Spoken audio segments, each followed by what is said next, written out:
Bismillahirrahmanirrahim. Assalamualaikum warahmatullahi wabarakatuh. Alhamdulillahirabbil alamin, wassalatu wassalamu ala sayyidina Muhammadin wa ala alihi wa ashabihi ajmain, amma ba'du. Saudara-saudara yang berbahagia, alhamdulillah pada kesempatan kali ini kita bisa melanjutkan kuliah kita tentang asbabun nuzul atau sebab-sebab turunnya ayat-ayat Al-Quran. Meskipun di dalam ayat-ayat Al-Quran tidak semua ayat itu ada asbabun nuzulnya. Sebagian ada, sebagian tidak. Tapi sebagian besar memang tidak ada asbabun nuzulnya. Nah, ayat-ayat yang ada asbabun nuzulnya ini biasanya memang ayat-ayat yang menjawab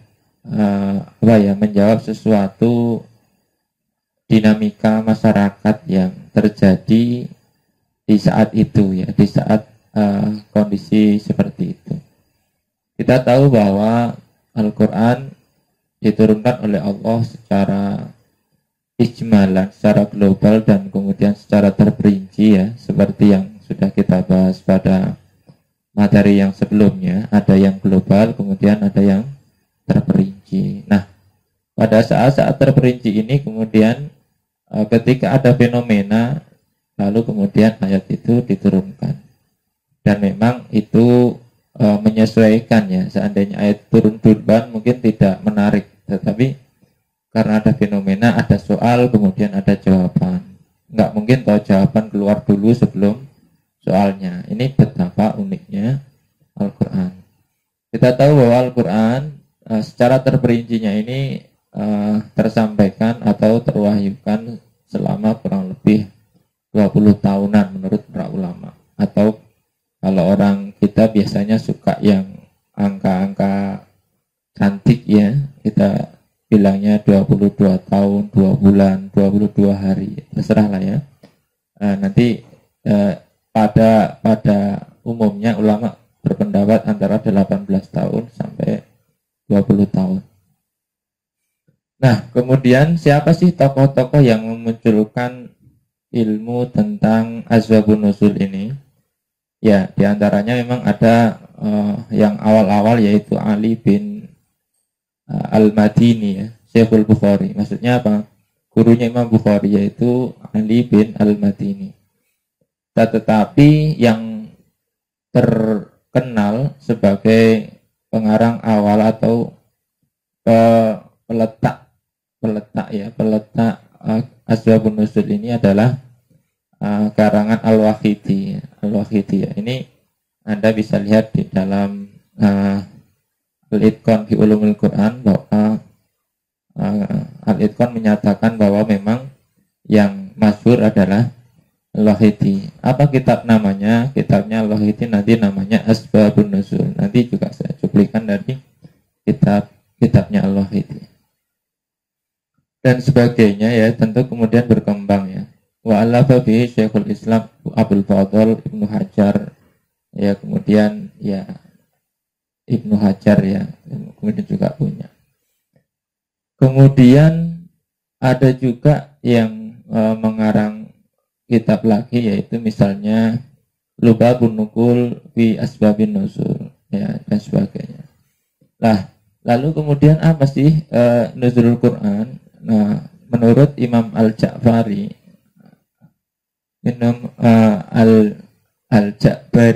Al-Ja'bari, bukan Al-Ja'fari. Menurut Al-Ja'bari, nuzulul Quran itu dibagi menjadi dua. Yang pertama, ismun nazala ibtida, wa ismun nazala akiba waqiatin aw su'al. Nah, jadi ada kadang-kadang ayat itu turun dulu sebagai permulaan. Ada juga yang turun setelah pertanyaan atau setelah kejadian. Maksudnya gini, ayat-ayat yang asbabun nuzulnya ibtida itu maksudnya gini, ayat itu turun dulu, tetapi itu sebagai informasi awal akan terjadinya sesuatu. Ya, jadi misalkan mau menang perang, itu biasanya ayatnya turun dulu, misalnya gitu, ya. Atau juga ada pertanyaan, lalu kemudian ayat itu turun. Atau kemudian ada kejadian, lalu ayat itu turun, gitu ya. Nah, al-ula za'ama za'im annahu la ta'ila tahta hadil fan li jiryanihi majrat tarikh wa akhtafi dalika ballahu qawaid. Sebagainya ya. Mina ma'rifatu wajil hikmah al-ba'isa ala tasri'il hukum.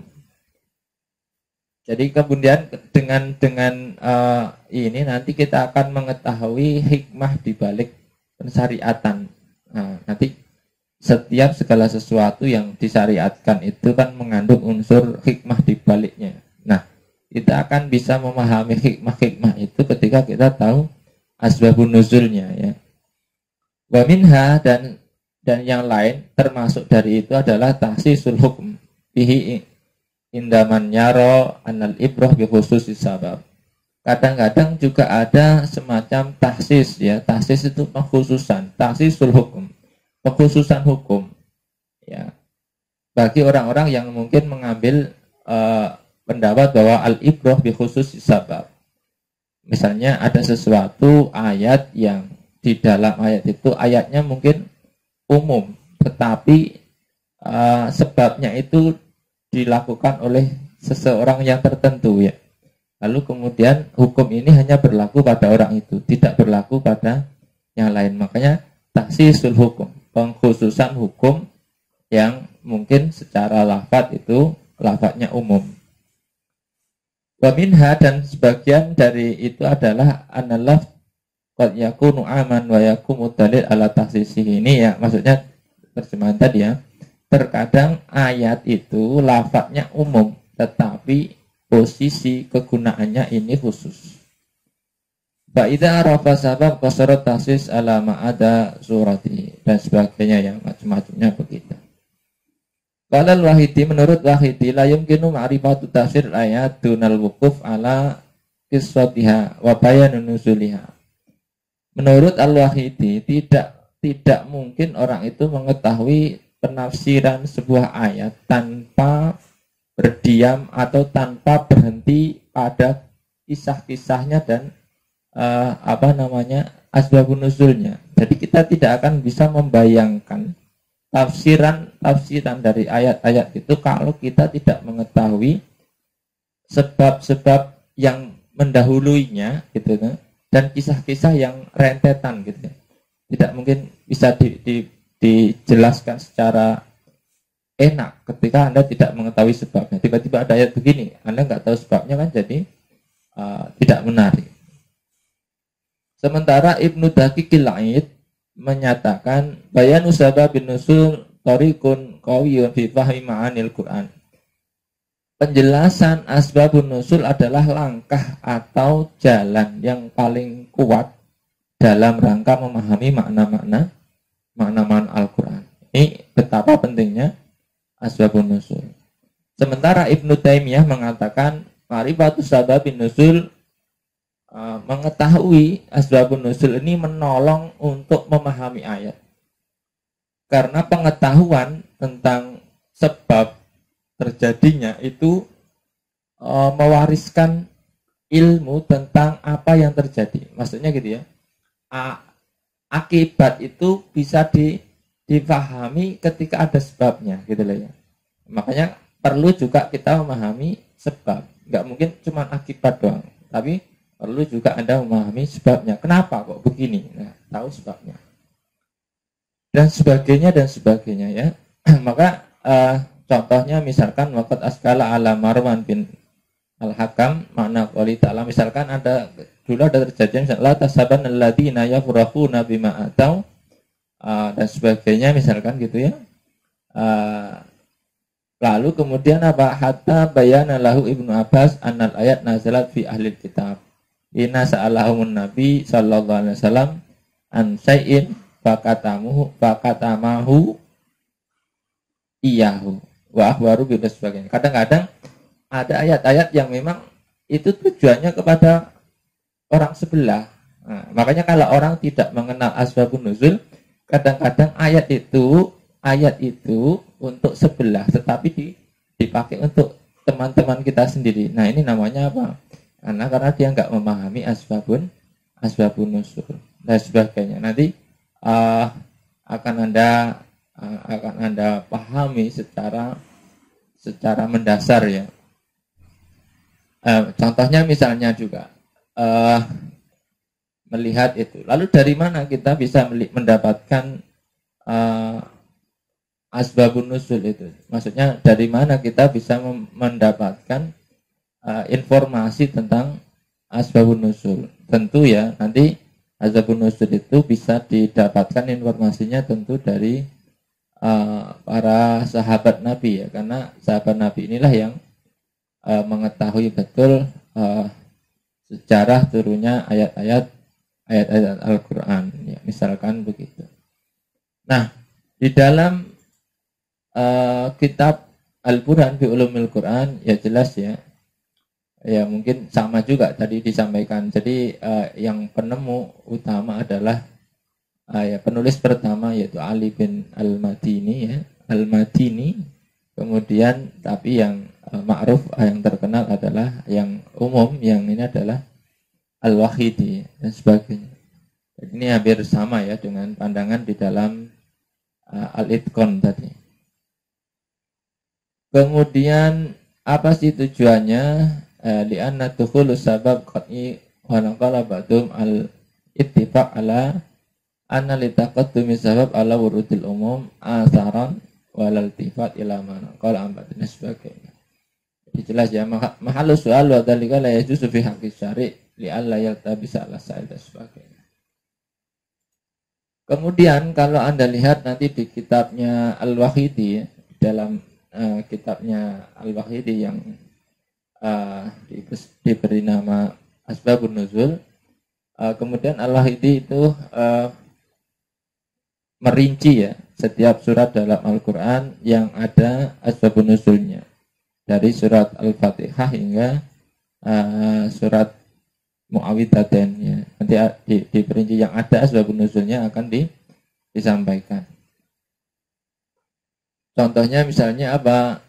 Ahbarun Ahmad bin Muhammad bin Ibrahim Al-Mukri qala ahbaruna Abdul Hasan Ali bin Muhammad Al-Juljani qala ahbaruna Abu Bakar Muhammad bin Abdurrahman Al-Jauhari qala hadatsana Muhammad bin Yahya bin Mundah qala hadatsana Abu Qarib qala hadatsana Utsman bin Sa'id qala hadatsana Bashar bin Amr an Abi Rizq an Dhahak an Ibni Abbas annahu qala awalu ma nazala bihi Jibril ala Nabi sallallahu alaihi wasallam qala ya Muhammad ista'id summa kul bismillahirrahmanirrahim. Ini menurut riwayat ini dikatakan bahwa suatu yang datang pertama kepada Nabi Muhammad adalah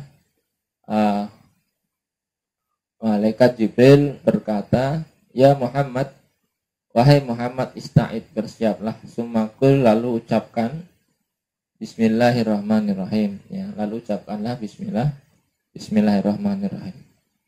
Nah ini diriwayatkan juga yang lain misalkan dari Ibnu Abbas juga, karena Rasulullah sallallahu alaihi wasallam la ya'rifu khatmus surah hatta yanzilu alaihi Bismillahirrahmanirrahim. Jadi kalau surat itu berakhir gitu ya, maka yang untuk menunjukkan surat itu selesai yaitu Bismillahirrahmanirrahim. Ya makanya kalau ada Bismillahirrahmanirrahim di dalam ayat Quran berarti itu kemungkinan ya sudah surat yang depan itu sudah selesai. Gitu. Lalu kemudian Ahbarona Amr bin Hajjaj, kemudian an Abi Hasan dan sebagainya ya. Kunalana lam faslu ma baina suratain hatta nazala Bismillahirrahmanirrahim. Jadi para sahabat itu ya tidak tahu pemisah antara satu surat dan surat yang lain dulu ya ketika itu. Maka kemudian turunlah Bismillahirrahmanirrahim ini sebagai fasal antara satu surat dengan surat yang lain. Kemudian ada juga keterangan dari Muhammad bin Isa bin Abi Badik an Abdillah bin Nafi dan sebagainya ya. Qala nazalat bismillahirrahmanirrahim fi kulli surah. Jadi bismillahirrahmanirrahim ini memang bagian dari setiap surah.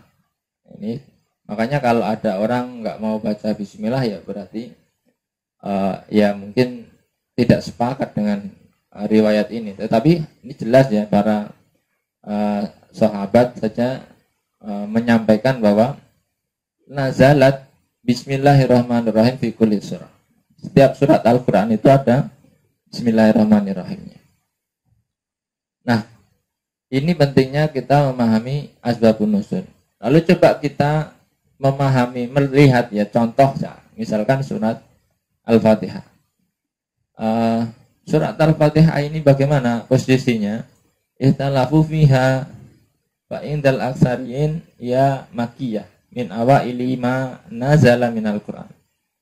Sebagian pendapat mayoritas mengatakan surat Al-Fatihah ini adalah makiyah ya.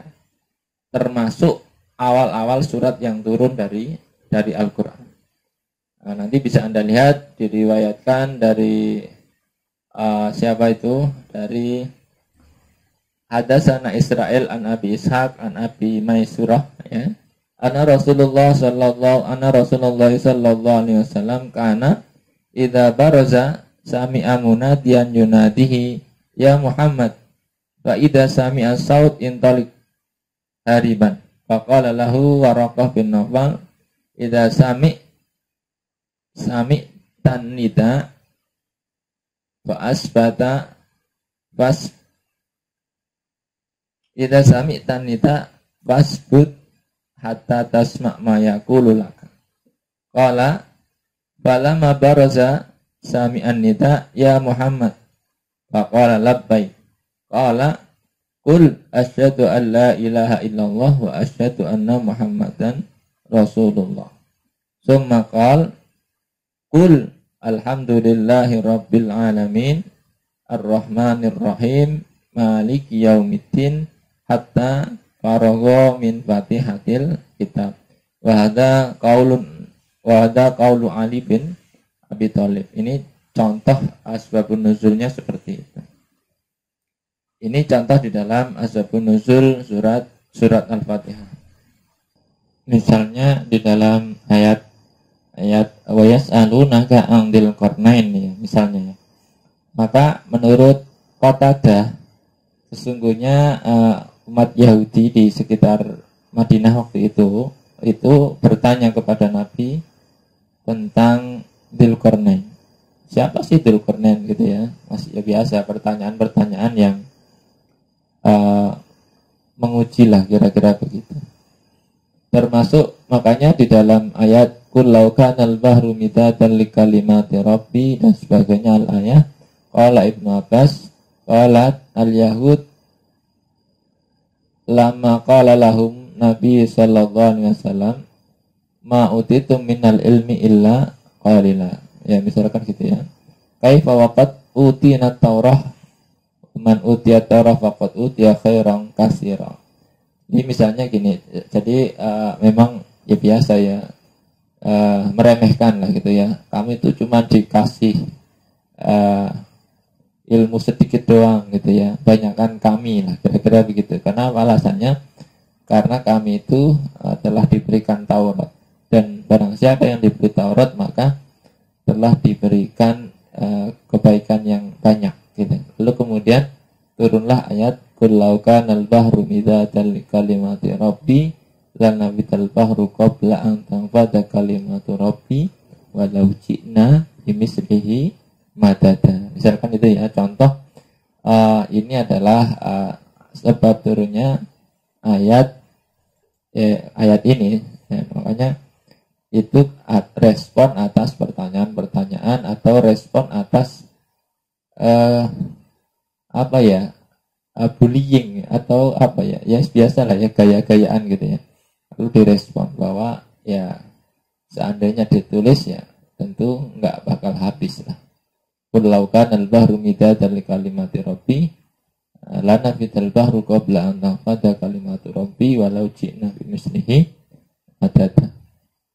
Lalu para mufassir itu kemudian mendefinisikan ya asbabun nuzul ini menjadi 3 macam. Yang pertama adalah asbabun nuzul karena mungkin ada perdebatan ya, yaitu perdebatan antara mungkin sesama umat Islam atau antara kaum muslimin dengan kaum muslimin sesama gitu ya, ya biasalah ya, atau kemudian antara umat Islam dengan umat yang orang-orang kafir ya, ada perdebatan juga. Misalkan begitu, misalnya perdebatan antara sahabat Nabi dengan orang Yahudi yang menyebabkan turunnya surat Ali Imran ayat 96 misalnya. Maka menurut Mujahid, suatu ketika umat Islam dan Yahudi saling membanggakan kiblat mereka gitu ya. Orang Yahudi berkata Baitul Maqdis lebih utama dari Ka'bah karena kesanalah tempat berhijrahnya para nabi gitu ya. Biasa sebagai kebanggaan. Dan ia terletak pada tanah suci gitu ya. Kemudian umat Islam berkata pula Ka'bah lah yang paling mulia dan utama. Maka kemudian turun surat Al-Imran ya ayat 96, yaitu inna awwala baitin udi'a lin-nasi lalladzi bi Bakkata mubarakaw wa hudan lil alamin. Yani ayat kemudian turun dan sebagainya. Kedua yaitu tentang kesalahannya, yaitu peristiwa yang merupakan perbuatan salah yang dilakukan oleh sahabat, kemudian turun ayat guna untuk meluruskan kesalahan tersebut agar tidak terulang lagi, atau ayat-ayat yang sifatnya koreksi ya, koreksi. Misalnya apa? Misalnya kejadian yang menyebabkan turunnya surah An-Nisa ayat 43. Contohnya apa? Ya ayyuhalladzina amanu la taqrabus sholata wa antum sukara ya. Orang-orang yang beriman, janganlah kamu dekati salat padahal kamu sedang mabuk. Pada suatu ketika Abdurrahman bin Auf itu melakukan jamuan ya, kenduri atau kondangan ya. Dia mengundang para sahabat Nabi dan menjamu mereka dengan makanan dan minuman ya. Khamr, waktu itu mungkin khamr belum keharamannya belum final ya, masih dalam proses ya, masih sindir-sindir, belum langsung di-cut. Mereka pun berpesta dengan makanan dan minuman ya biasa namanya minum khamr ya, mabuk ya. Selanjutnya waktu maghrib datang ya, mereka lalu sholat dengan diimami oleh seorang dari mereka.